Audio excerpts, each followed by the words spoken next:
Hello guys, welcome back to this brand new video. So today in this video I'm gonna teach you how to make a slow motion video in Oppo A54. So guys, here we go. At first you have to open your camera. So after that your back camera. After that you have to come in the more.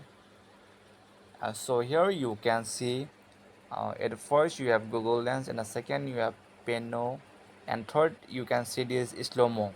So guys, here you have to click to get a slow-mo, and how you have to make you have to click these red buttons.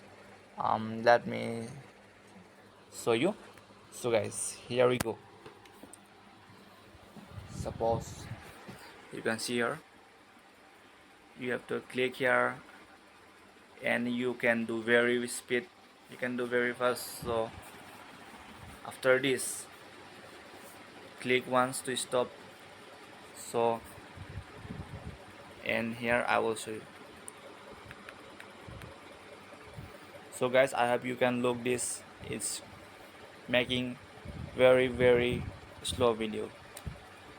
So guys, this what you have to do in this slow motion video in Oppo A54.